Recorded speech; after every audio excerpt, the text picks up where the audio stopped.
Selamat sore pemirsa, bagaimana kabar Anda di sore hari ini? Senang sekali kami hadir kembali menjumpai Anda dalam program Sumatera Utara hari ini edisi Jumat 5 Juni 2026.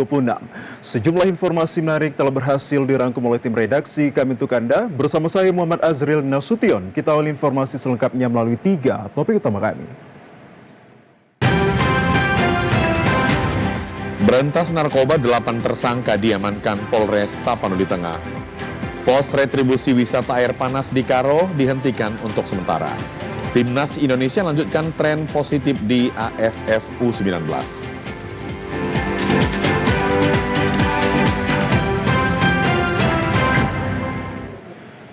Pemirsa, di informasi yang pertama, 2 pekan menjalankan operasi pemberantasan narkoba, Satres Narkoba Polres Tapanuli Tengah berhasil menciduk 8 orang tersangka dari berbagai lokasi wilayah hukum Polres Tapanuli Tengah. Kini ke-8 tersangka terdiri dari 7 tersangka laki-laki dan 1 tersangka wanita masih menjalani pemeriksaan lebih lanjut di Satres Narkoba Polres Tapanuli Tengah. Nantinya akan dilimpahkan ke Kejaksaan Penuntut Umum Kejaksaan Negeri Sibolga. Selain mengamankan 8 tersangka, petugas Satres Narkoba Polres Tapanuli Tengah juga berhasil menyita barang bukti narkoba yang totalnya mencapai 17,93 gram. Kapolres Tapanuli Tengah AKBP Muhammad Alan Haikal melalui Kasat Satres Narkoba Polres Tapanuli Tengah AKP Johannes Munte mengatakan penangkapan ke-8 tersangka tersebut merupakan komitmen Polres Tapanuli Tengah dalam memberantas peredaran narkoba di wilayah hukum Polres Tapanuli Tengah. Selain itu, penangkapan para pelaku narkoba ini juga sesuai dengan instruksi Kapolri Jenderal Polisi Listio Sigit dan Kapolda Sumatera Utara Irjen Polisi Wisnu Hermawan Februanto untuk menyelamatkan generasi bangsa dengan cara memutus mata rantai peredaran narkoba.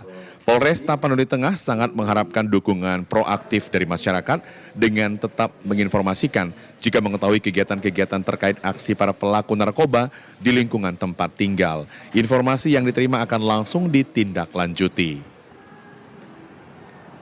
Pengungkapan kasus yang kami lakukan dari tanggal 13 sampai 26 Mei dengan ungkapan 8 kasus di wilayah Tapanuli Tengah dengan berat narkotika 17,93 gram dengan tersangka 8 orang terdiri dari 7 laki-laki dan 1 wanita. Dalam saat ini adalah proses yang kami lakukan, semua akan kami lakukan proses sidik dan segera akan kami limpahkan ke Jaksa Penuntut Umum. Sementara itu pemirsa, Polres Simalungun berhasil mengungkap tindak pidana narkotika 32 kasus dengan mengamankan 53 tersangka selama operasi Antik-Toba 2026.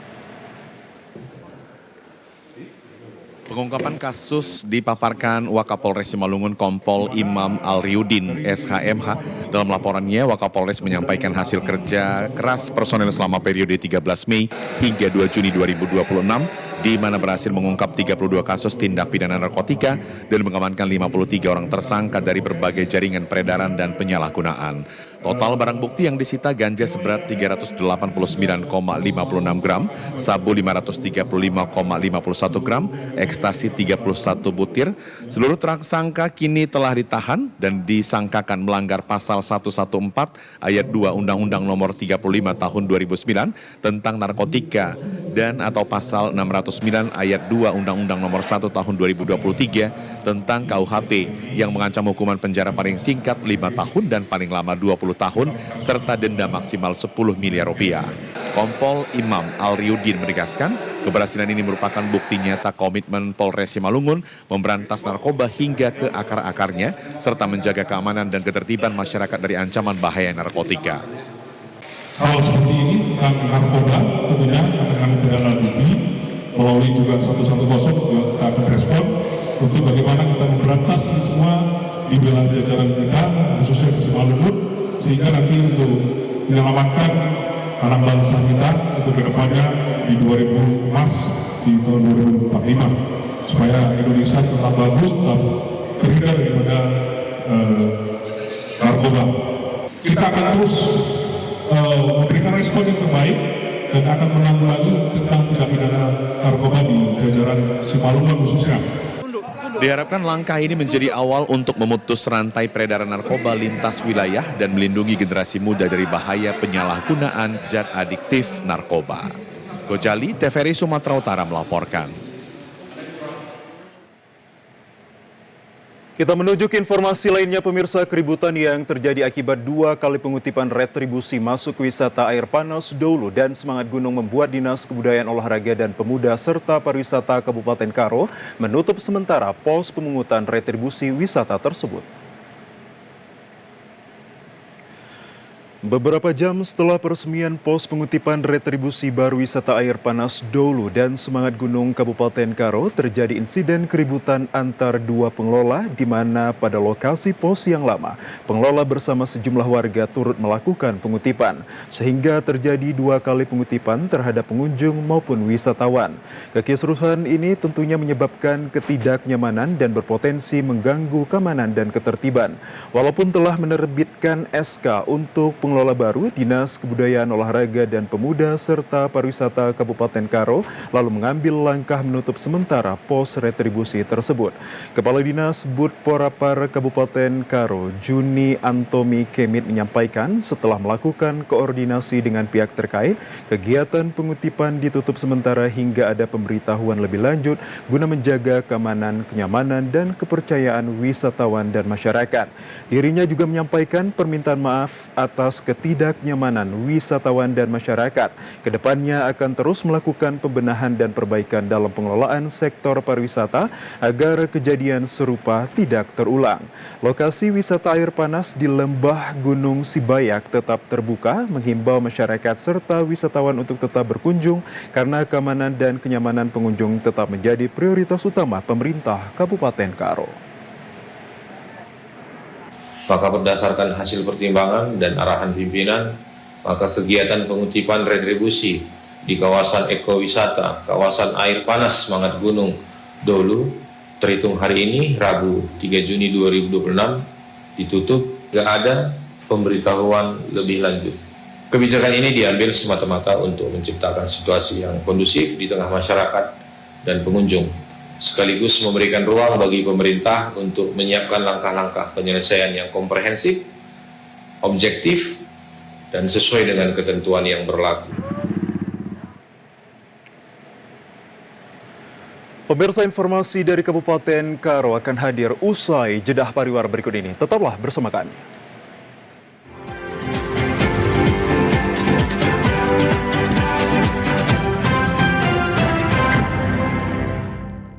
Pemirsa, Menteri Kependudukan dan Pembangunan Keluarga Kepala BKKBN Dr. Wihaji melakukan kunjungan kerja ke Kabupaten Dairi. Selain untuk memantau pelaksanaan program prioritas nasional, kunjungan ini juga bertujuan memperkuat sinergi antar pemangku kepentingan serta memastikan bantuan gizi tepat sasaran bagi masyarakat. Kegiatan yang berlangsung di Balai Budaya Sidikalang ini dihadiri sekitar 1.000 orang, terdiri dari unsur Forkopimda, perangkat daerah dari Kabupaten Dairi dan Kabupaten Pakpak Barat, para tokoh agama, tokoh masyarakat, tokoh adat, pemuda, serta 550 orang tim pendamping keluarga dari Kabupaten Dairi, serta 250 orang tim pendamping keluarga dari Kabupaten Pakpak Barat. Kepada 800 kader tim pendamping keluarga yang hadir, Wihaji menekankan bahwa pentingnya peran mereka sebagai garda terdepan dalam pelaksanaan program prioritas Presiden Republik Indonesia Prabowo Subianto, khususnya pada program gizi bagi kelompok sasaran yang dikenal dengan sebutan 3B, ibu hamil, menyusui, dan balita. Wihaji berharap seluruh pihak tetap menjaga semangat dan kesabaran dalam melayani masyarakat dengan beragam karakteristiknya masing-masing.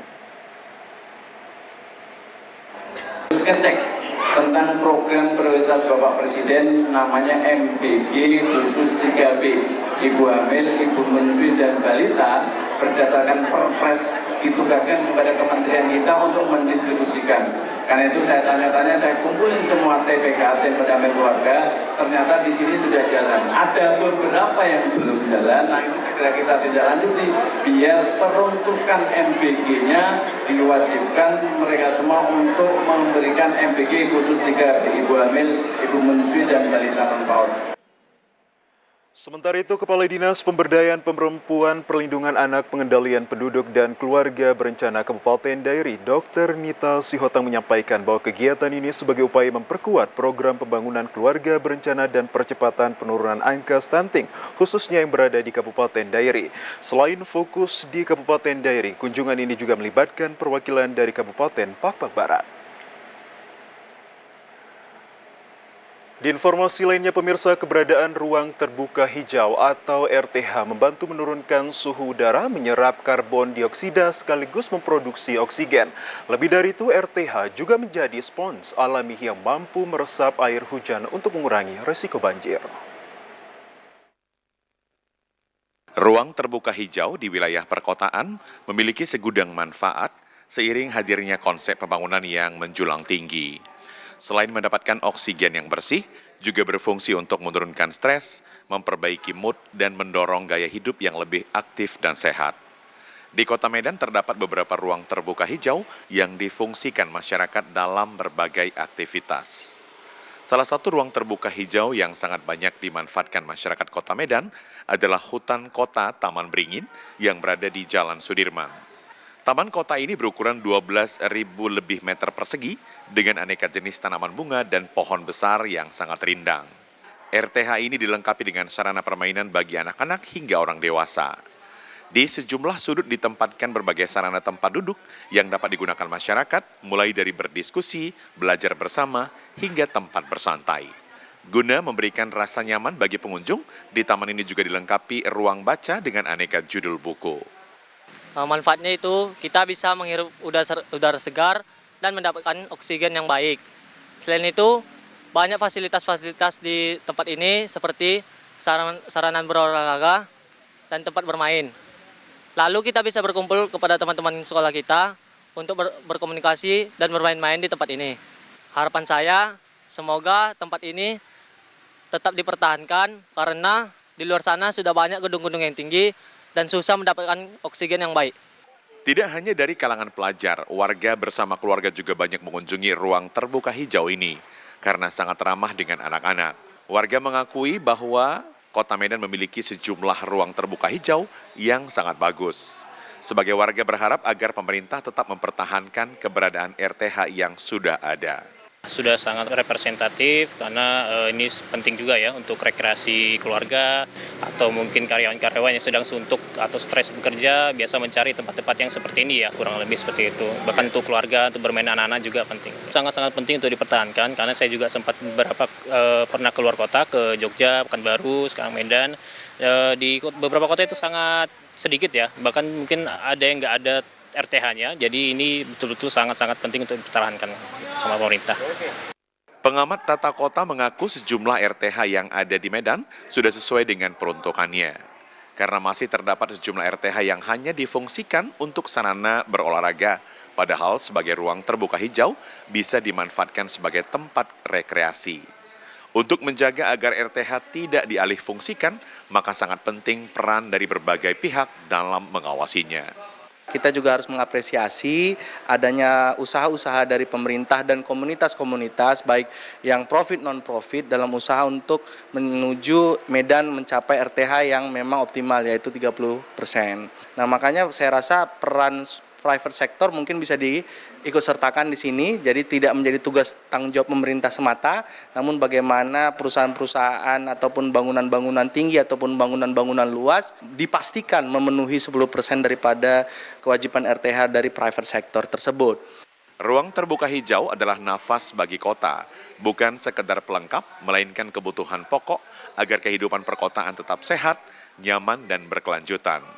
Menjaga secara bersama, maka generasi sekarang hingga masa depan akan merasakan manfaatnya kota yang hijau. Pemirsa, Hari Lingkungan Hidup Sedunia yang biasa diperingati setiap tanggal 5 Juni merupakan momentum penting untuk meningkatkan kesadaran akan pentingnya peranan setiap orang menjaga lingkungan hidup.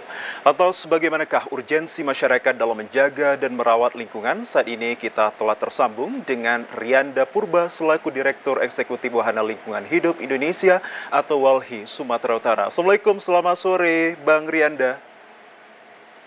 Waalaikumsalam, selamat sore. Bagaimana kabarnya di sore hari ini, Bang Rianda? Baik, Bang. Baik, terima kasih Anda telah bergabung bersama kami melalui dialog Zoom terkait pentingnya menjaga lingkungan hidup, di mana hal ini adalah representasi terkait tentang Hari Peringatan Lingkungan Hidup Sedunia yang siogianya diperingati setiap tanggal 5 Juni. Dan kemudian memang di tahun ini pemerintah begitu melakukan peringatan ini dengan memusatkan pada tema yakni Climate for Change atau Now for Climate, yakni sekarang untuk iklim. Anda selaku Direktur Eksekutif Wahana Lingkungan Hidup Indonesia, bagaimana kemudian untuk mengemukakan terkait gambaran maupun situasi terhadap lingkungan hidup sedunia saat ini? Nah, yang pertama Bang, terkait hari lingkungan hidup ini kan menjadi momentum penting ya. Berbicara lingkungan itu aspeknya sangat luas. Ya. Berbicara ruang hidup manusia, kita berbicara hutan di hulu, kita bicara hutan sampai ke wilayah baik itu perkotaan hingga wilayah-wilayah pesisir. Nah, karena hutan sendiri kan menyerap karbon dan kemudian berdampak dalam mencegah perubahan iklim seperti yang terjadi saat ini. Iya. Nah, kenapa misalnya dampak dari kerusakan hutan itu sampai meluas ya? Kita sekarang sulit untuk memprediksi perubahan iklim, cuaca, sehingga kalau kemarin ya terjadinya banjir, bencana ekologis ya. Baik. Karena ada proses siklon senyar pada saat itu, ditambah tutupan pohon yang semakin sedikit ya, semakin berkurang, hutan terus dibabat demi kepentingan ekonomi, sehingga terjadilah banjir bandang dan longsor. Itu sangat berdampak baik dari hulu sampai ke hilir. Itulah gambaran secara umum ya Bang, bagaimana kita penting ya semua seluruh pihak menjaga lingkungan hidup kita. Baik, Bang Rianda, Anda telah mengemukakan maupun menggambarkan begitu bahwa Indonesia tengah menghadapi berbagai masalah lingkungan yang kemudian mendesak. Salah satunya adalah deforestasi ataupun penebangan hutan secara liar, dan kemudian kita melihat memang situasi hutan saat ini sudah banyak yang gundul ataupun minim dalam kuantitasnya begitu. Apakah kemudian penekanan terkait tentang tantangan terhadap lingkungan hidup sedunia ini perlu disuarakan, dan kemudian aksi gerakan nyata apa yang dapat dilakukan oleh masyarakat, akademisi hingga pemerintah untuk kiranya dapat menjaga keberadaan alam dan kemudian ini dapat untuk menyuarakan hak-hak sesama? Ya, penting Bang. Semua orang itu berhak dan seharusnya memang kita sama-sama menyuarakan pentingnya hutan, pentingnya mengelola lingkungan hidup kita, termasuk pentingnya mengelola hutan secara lestari Bang. Karena kan juga sumber daya alam ini kita memang dimandatkan oleh undang-undang untuk dikelola dan bisa menghidupkan masyarakat lintas generasi. Nah, ini juga yang diharapkan dari sisi kebijakan hingga aksi langsung di lapangan. Setiap orang itu bisa dengan misalnya menanam pohon, kemudian juga turut menempatkan sampah pada tempatnya, dan juga mulai mengurangi konsumsi seperti plastik. Nah, apalagi juga sekarang kan persebaran plastik itu dengan skema belanja online itu juga sangat makin besar itu, khususnya sejak COVID ya. Jadi ini ada perubahan dalam skala konsumsi rumah tangga. Jadi produksi plastik itu juga harus dapat dikendalikan oleh kita semua gitu. Nah, tinggal bagaimana pemerintah buat kebijakan dan menyediakan anggaran plastik itu dapat dikelola dan didaur ulang. Baik, secara singkat dapat saya definisikan untuk kiranya ini memberikan pemahaman lebih kepada masyarakat, utamanya terkait tentang gaya hidup ramah, dan kemudian ini pemerintah harus bergerak melakukan kebijakan sirkular pada ekosistemnya, begitu Pak Rianda? Benar Bang. Nah, kebijakan itu juga dari tingkat hulu ya sampai ke hilir. Di hulunya itu kan biasanya wilayah-wilayah hutan itu masih sering dijadikan objek investasi yang ekstraktif ya Bang. Yang padat modal tapi juga tidak padat karya. Makanya ada ketimpangan ekonomi, ada konflik sumber daya alam kemudian sering terjadi. Dan kemudian saat hutannya rusak, masyarakat yang ada di hilir di sekitar hutan tersebut itu terdampak langsung. Harapannya bisalah sama-sama kita menyuarakan bagaimana setiap kebijakan itu harus memperhatikan aspek lingkungan hidup ya. Baik. Nah, juga misalnya di dalam tata kota juga bagaimana menekan ya laju emisi dari kendaraan dan lain sebagainya. Tentunya ada kebijakan yang kuat pun tanpa ada kerjasama seluruh sektor, nah ini juga akan terkendala. Baik, beberapa poin yang saya catat dari Anda, Bang Rianda, bahwa hal ini dapat dilakukan pencegahan begitu masif bila mana memang seluruh stakeholder termasuk masyarakat ini bergerak secara bersama untuk menghidupkan gaya hidup yang ramah lingkungan. Kemudian ini pemerintah mengambil langkah untuk kiranya menghadirkan kebijakan ekonomi sirkular. Tapi nyatanya kesadaran masyarakat kita masih rendah, khususnya yang berada di wilayah Sumatera Utara. Bagaimana Anda menyikapinya? Nah, kalau kesadaran itu juga Bang, saya juga tidak terlalu sepakat misalnya kesadaran masyarakat rendah. Nah, Ya. di beberapa riset kita terkait tata kelola persampahan, kesadaran masyarakat untuk membuang sampah itu juga sebenarnya ada, tinggi. Namun memang ada keterbatasan infrastruktur, Ya. dan keterbatasan petugas untuk kebersihan tersebut dalam pengutipan sampah. Baik. Belum lagi terkait masalah beban pembayaran yang tidak semua orang, tidak setiap rumah tangga itu mampu. Nah, kita sempat survei di beberapa kecamatan seperti Medan Deli, Medan Ya. Tuntungan. Nah, ada gap dan perbedaan itu, di mana misalnya konteks tata infrastruktur wilayah persampahan yang bagus. Nah, masyarakat itu juga tidak sembarangan itu membuang sampahnya, tapi di wilayah-wilayah yang padat penduduknya seperti Medan Deli, Ya. daerah Mabar sana, itu banyak sampah bertumpukan gitu. Belum lagi di sana adalah kawasan industri, limbah industri yang sudah berdampak, kemudian juga banyak tumpukan-tumpukan sampah. Dan di sana juga wilayah hilir ya, dari Das Bedera ya, Belawan, Deli dan Sungai Babura. Nah, di situ juga menjadi wilayah hilir yang dari hulunya warga di bantaran sungai itu Baik. banyak yang masih membuang sampah di sungai gitu, Baik. secara liar. Nah, sehingga wilayah-wilayah hilir khususnya Medan, utaranya Medan ya, Mabar sampai ke wilayah Belawan itu sering menjadi tempat berlalu lalang sampah ya di wilayah das sungai tersebut, begitu Bang. Tapi kalau tingkat kesadaran ini harus ditopang oleh infrastruktur tata kelola persampahan yang kuat, begitu Bang. Baik, artinya Anda juga telah memetakan ataupun kiranya ini memberikan penguatan informasi terhadap bagaimana kemudian bisa dilakukan mitigasi terhadap perubahan iklim dan kemudian ini bencana-bencana yang bisa hadir di tengah-tengah kehidupan masyarakat apabila masyarakat ini tidak aware dan tidak penuh kesadaran terhadap bagaimana kemudian menciptakan lingkungan yang baik agar kiranya perubahan iklim ini bisa diantisipasi dengan secara seksama. Namun ada sejatinya yang ingin kita sampaikan juga kepada Anda, Bang Rianda Purba, bahwa bagaimana Anda melihat terkait peranan organisasi, kemudian ini pecinta lingkungan, apakah mereka dan kehadiran mereka ini udah bisa menjamin dan menjembatani untuk terkait edukasi yang disampaikan kepada masyarakat untuk bergerak sama-sama mencintai lingkungan? Ya, nah kehadiran misalnya kita seperti Wali sendiri kan termasuk salah satu NGO ya. Dari banyaknya NGO yang berbicara dan fokus kepada isu lingkungan hidup. Nah, memang di banyak teman-teman kita itu bekerja sama dengan komunitas-komunitas ya. Kalau Walhi itu juga selain di wilayah perkotaan, tapi lebih banyak itu di wilayah pedesaan. Bagaimana sama-sama merestorasi hutan-hutan yang rusak. Di wilayah bantaran sungai, di wilayah yang sudah terdegradasi hutannya. Nah, kita sama-sama melakukan penanaman restorasi ekosistem secara partisipatif.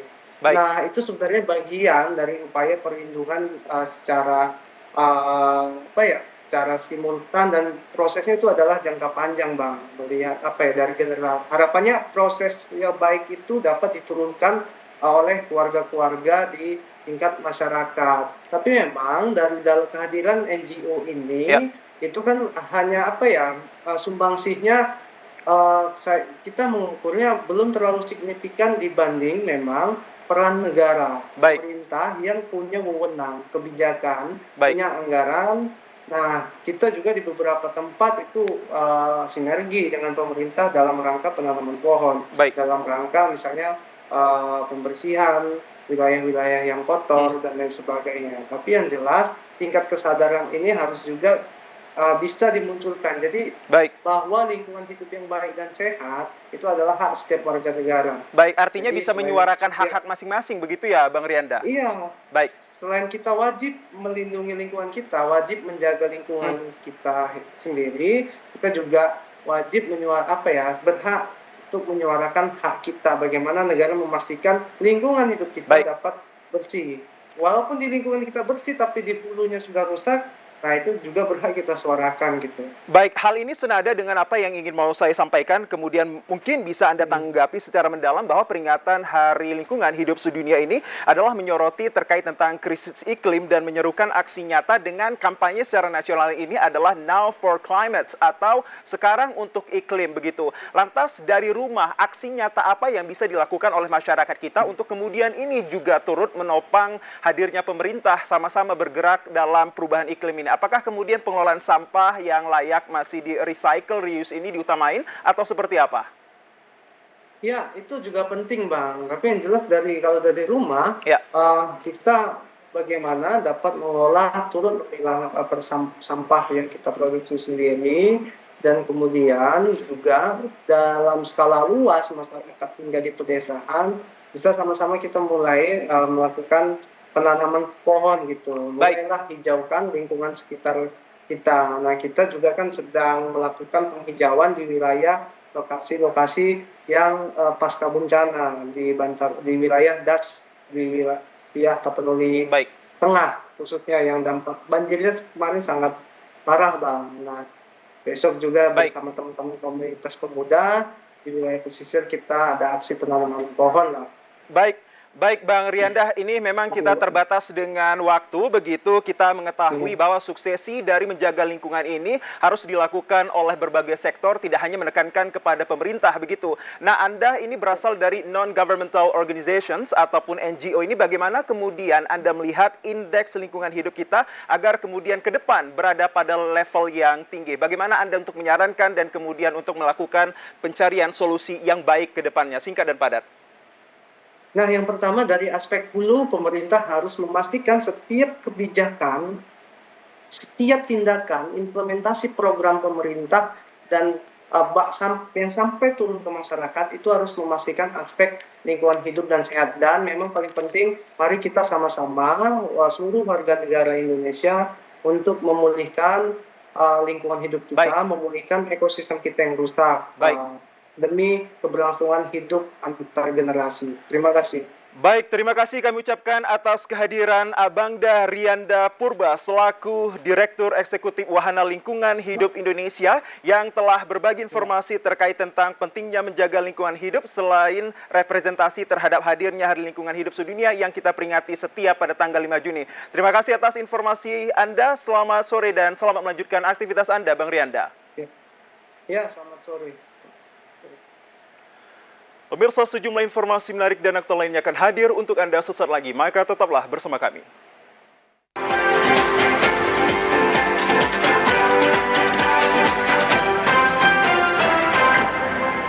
Pemirsa, penyusunan rencana induk pembangunan daerah Kabupaten Tapanuli Utara tahun 2027-2045 mendapatkan dukungan penuh dari anggota Komisi 1 DPR RI Sabam Raja Gukuk dan anggota Komisi 5 DPR RI Haji Musa Rajeksa untuk diselaraskan dengan visi misi pemerintah daerah dan pemerintah pusat.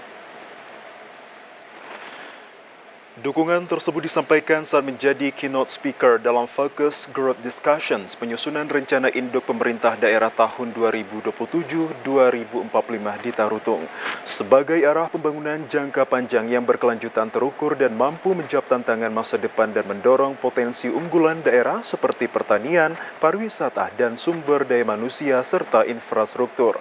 Rencana induk pemerintah daerah ini menjadi prioritas untuk mempercepat pertumbuhan ekonomi dan kesejahteraan masyarakat. Bupati Taput JTP Huta Barat berharap rencana induk pemerintah daerah ini dapat menghasilkan dokumen pembangunan yang komprehensif menjadi pedoman transformasi Kabupaten Taput menuju visi Taput maju berbudaya dan berkelanjutan hingga tahun 2045. Anggota DPR RI dari Komisi 5, Musa Rajeksa, juga menekankan perlunya peraturan daerah terkait rencana induk pembangunan daerah Kabupaten Taput 2027-2045 dan siap menjembatani pemerintah Kabupaten Taput tersebut dengan berbagai kementerian untuk diselaraskan dengan visi misi pemerintah pusat sehingga terjalin kolaborasi semua komponen. Melalui forum diskusi yang melibatkan akademisi, tokoh masyarakat, pemerintah pusat dan berbagai pemangku kepentingan, pemerintah daerah menghimpun masukan dan gagasan strategis guna menyusun arah pembangunan Tapur hingga tahun 2045 untuk ditetapkan menjadi peraturan daerah. Di dalam mendukung, ikut berkontribusi, ikut memberikan ikut berperan agar rencana induk ini dapat berbentuk dengan baik, dan ini bisa jadi contoh buat kabupaten-kabupaten lain bagaimana bersama-sama seluruh unsur masyarakat, ada kampus, ya, ada kementerian, semuanya itu diajak berbicara tentang bagaimana ke depan, apa yang dibutuhkan, apa yang kita mau kemana, apa yang kita prioritaskan. Dengan segala keterbatasan yang ada, kita tentunya harus menentukan prioritas. Nah, ini adalah suatu hal yang baik, suatu hal yang positif, dan saya mengapresiasi apa yang diinisiatifkan oleh Pak Bupati. Ini luar biasa, dan kami dukung. Pemirsa, Kepala Badan Pengembangan dan Pembinaan Bahasa Kementerian Pendidikan Dasar dan Menengah Hafiz Muhsin berkunjung ke Medan untuk memperkuat pengembangan bahasa Indonesia melalui kerjasama strategis dengan perguruan tinggi. Kepala Balai Bahasa Provinsi Sumatera Utara, Bapak Asrif. Salah satu agenda yang dilaksanakan adalah menghadiri penandatanganan perpanjangan kerjasama antara Badan Pengembangan dan Pembinaan Bahasa dengan Lembaga Bahasa Indonesia bagi penutur asing di UMSU. Selain itu, Hafid Muhsin juga melakukan penandatanganan perpanjangan kerjasama antara Badan Pengembangan dan Pembinaan Bahasa dengan UNPRI dalam bidang pengembangan dan pembinaan bahasa Indonesia. Kepala Badan Pengembangan dan Pembinaan Bahasa Kementerian Pendidikan Dasar dan Menengah, Hafid Muhsin, mengatakan bahwa kerjasama ini menjadi bagian dari upaya memperkuat penggunaan bahasa Indonesia sekaligus memperluas jejaring pembelajaran bahasa Indonesia bagi penutur asing di lingkungan perguruan tinggi. Kami harapkan kampus sebagai lembaga akademik yang dapat menciptakan ruang-ruang edukasi di mana bahasa menjadi utama untuk mewujudkan generasi yang unggul, yang cerdas dan berkarakter. Kita punya semangat Trigatara Bangun Bahasa, yaitu utamakan bahasa Indonesia, lestarikan bahasa daerah, dan kuasai bahasa asing. Artinya adalah seorang pemuda, remaja, masa depan, maka setidaknya harus menguasai kemampuan multibahasa. Dan bahasa Indonesia tentu menjadi bahasa yang paling utama. Pemirsa, kami ajak Anda untuk informasi lainnya. Berbagai cara masyarakat melakukan bakti sosial di Jumat Berkah, di antaranya melakukan aksi peduli makan bergizi gratis terhadap orang lanjut usia di Kota Medan. Aksi peduli makan bergizi gratis lansia mendapatkan antusias dari masyarakat Kota Medan dikawal ketat oleh aparat keamanan TNI Polri. Dengan tertib, para lansia kategori keluarga kurang mampu mengantri mendapatkan makanan bergizi gratis dengan menu beragam dan sehat. Panganan bergizi gratis lansia secara swadaya merupakan sumbangan para dermawan yang rutin dilaksanakan setiap hari Jumat, dilakukan serentak di sejumlah titik lokasi di Kota Medan. Ketua Yayasan Lansia Indonesia Merdeka Indonesia Hartono Chandra mengatakan bahwa aksi berbagi makan bergizi gratis telah memasuki tahun kedua berkat kepedulian para dermawan termasuk Wali Kota Medan Riko Waas dan DPRD Kota Medan. Pemko Medan Riko Tri Putra Bayuwas ya kepada Riko, dan juga yayasan kami di sini sudah berjalan 2 tahun dan kegiatannya membangun jembatan, musola, dan jembatan baru, renovasi jembatan, semuanya di Kota Medan. Harap teman-teman yang donatur-donatur juga terus membantu kita untuk acara Yayasan Lansia Merdeka Indonesia. لبيك اللهم لبيك لبيك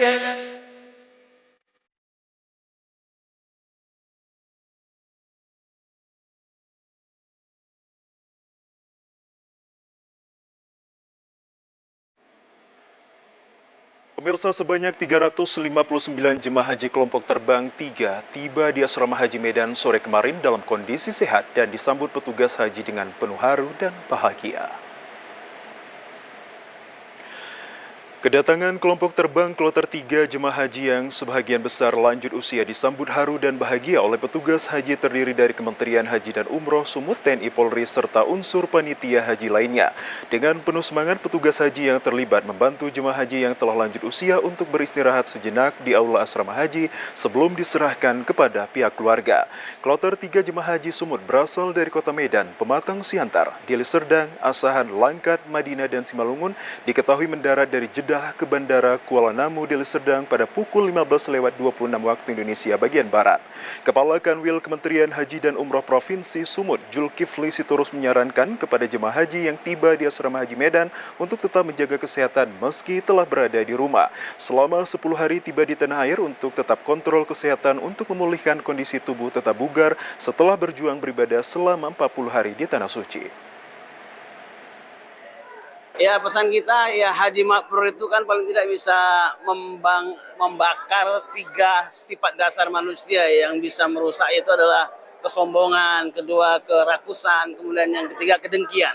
Ketika itu sudah habis, ketika musim haji, ya istilahnya dibakar melalui proses talbiyah, melalui proses di Arafah, melalui proses bagaimana tahapan-tahapan haji, mereka kembali menjadi haji mabrur dan tinggal melestarikan ya haji mabrur itu sehingga membangun peradaban dan keadaban di masyarakat sekitarnya, dan itu akan menjadi satu kesatuan membangun peradaban Indonesia pada umumnya.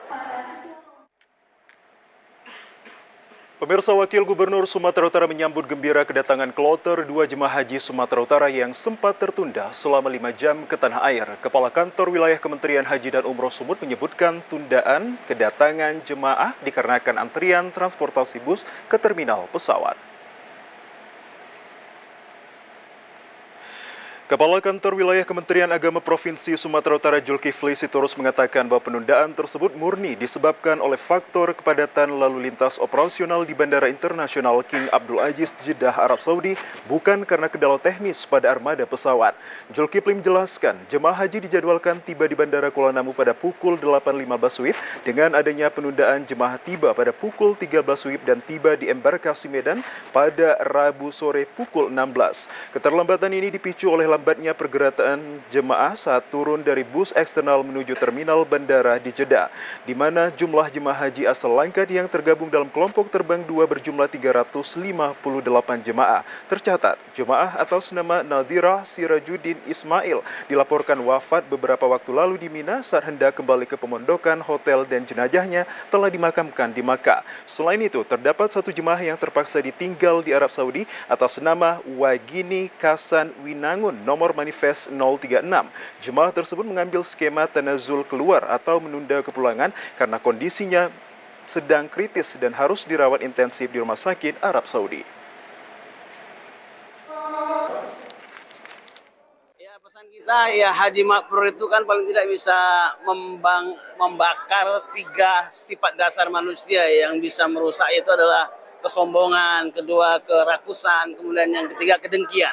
Ketika itu sudah habis, ketika musim haji, ya istilahnya dibakar melalui proses talbiyah, melalui proses di Arafah, melalui proses bagaimana tahapan-tahapan haji, mereka kembali menjadi haji mabrur dan tinggal melestarikan ya haji mabrur itu sehingga membangun peradaban dan keadaban di masyarakat sekitarnya, dan itu akan menjadi satu kesatuan membangun peradaban Indonesia pada umumnya.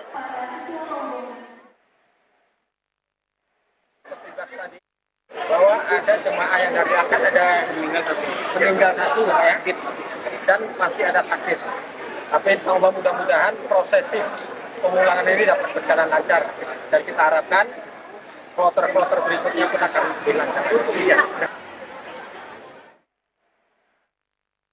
Guna memberikan pelayanan kenyamanan dan ketertiban, Kementerian Haji dan Umroh Provinsi Sumut memfasilitasi oleh-oleh air zam-zam kepada jemaah haji yang tiba di tanah air.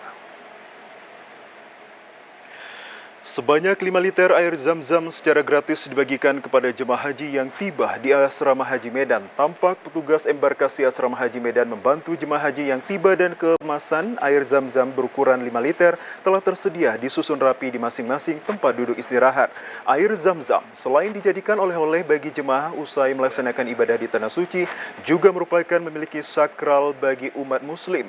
Berdasarkan aturan penerbangan, air zam-zam dilarang dibawa dalam koper bagasi maupun kabin demi keselamatan maupun kelancaran selama proses perjalanan pemeriksaan di bandara. Sekretaris PPIH Embarkasi Medan Torang Rambe mengatakan air zam-zam merupakan sakral bagi umat muslim dan bersama panitia haji memberikan pelayanan kepada jemaah secara gratis demi kelancaran dan kenyamanan selama proses ibadah. Salah satu yang sakral bagi jamaah haji kita adalah air zam-zam. Karena air zam-zam ini oleh di atas oleh. Karena mungkin jamaah haji tanpa membawa air zam-zam agaknya kayak hambar gitu. Nah, oleh PPI Embarkasi dan Embarkasi Medan memberikan jamaah zam-zam ini kepada setiap jamaah sebanyak 5 liter. Dan salah satu pelayanan prima kita adalah supaya jamaah tidak menumpuk berdesas-desaan antri yang panjang untuk mendapatkan jam-jam, maka kita langsung mendropnya atau memberikannya kepada kursi masing-masing.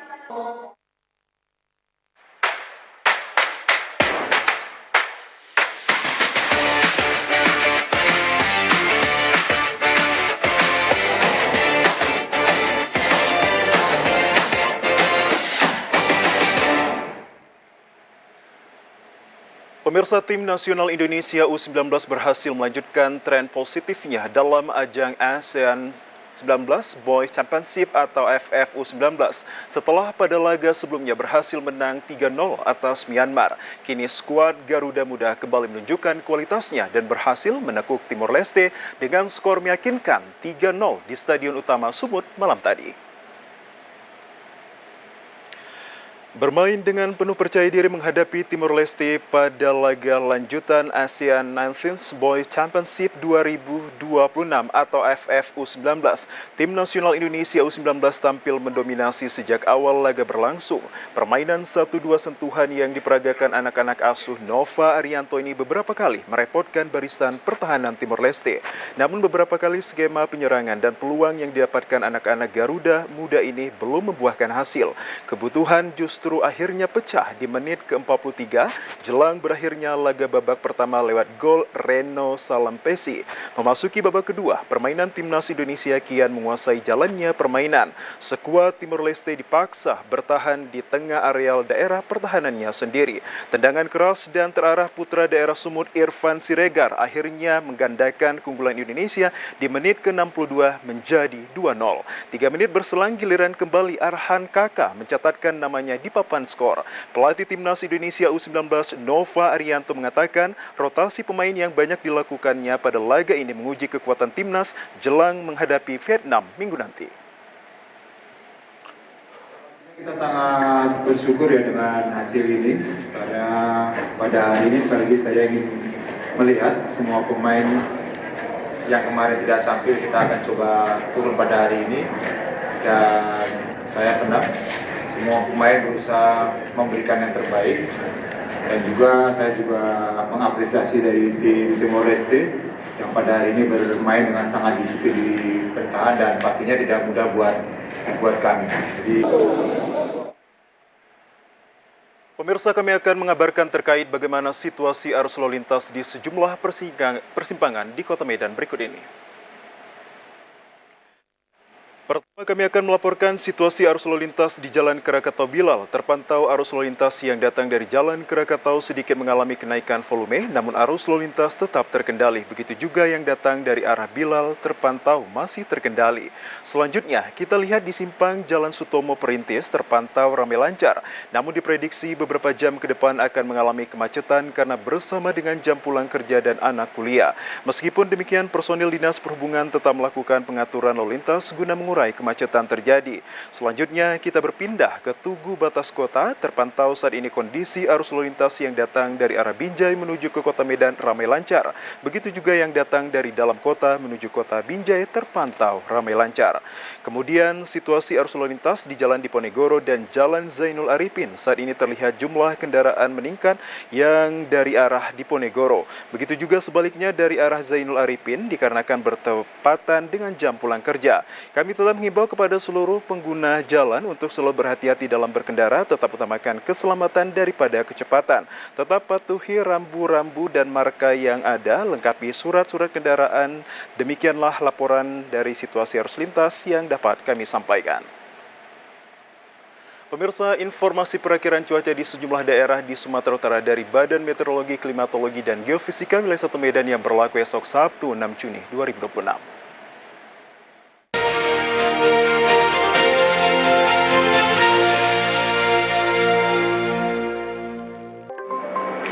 Halo Sobat BMKG, berjumpa kembali dengan saya Nancy Nindi, perakirawan BMKG wilayah 1 Medan yang akan menyampaikan informasi perakiraan cuaca di wilayah Sumatera Utara yang berlaku esok hari Sabtu 6 Juni 2026. Berikut informasi selengkapnya. Sobat BMKG, pada pagi hari diperkirakan umumnya berawan dan berpotensi hujan ringan di wilayah Batubara, Labuan Batu Selatan, Nias Selatan, Padang Lawas Utara, dan Serdang Bedagai. Untuk siang hingga sore hari berpotensi hujan ringan hampir di seluruh wilayah Sumatera Utara. Untuk malam hari diperkirakan berawan dan berpotensi hujan ringan hingga sedang disertai petir di wilayah dari Serdang, Medan, Nias Utara, Serdang Bedagai, dan Simalungun. Untuk dini hari diperkirakan berawan dan berpotensi hujan ringan hingga sedang, di mana hujan sedang berpotensi di wilayah Batubara, Tanjung Balai, Labuhan Batu Selatan, Simalungun, Tapanuli Selatan, dan sekitarnya. Suhu udara diperkirakan 16-33 derajat Celcius, kelembapan udara 73-99%. Angin dari arah selatan hingga barat dengan kecepatan 4-9 km per jam. Untuk titik panas, berdasarkan pantauan citra satelit tanggal 4 Juni 2026, terdapat 11 titik panas yang tersebar di seluruh wilayah Sumatera Utara. Kami menghimbau agar masyarakat waspada potensi hujan sedang hingga lebat yang dapat disertai petir dan angin kencang di wilayah pantai timur, lereng timur, dan pegunungan Sumatera Utara. Kondisi ini dapat memicu terjadinya banjir, longsor, serta pohon tumbang. Kami berharap masyarakat tetap berhati-hati saat beraktivitas di luar ruangan, serta selalu memantau informasi cuaca melalui Instagram @infobmkgsumut. Demikianlah informasi yang dapat saya sampaikan, semoga bermanfaat dan terima kasih.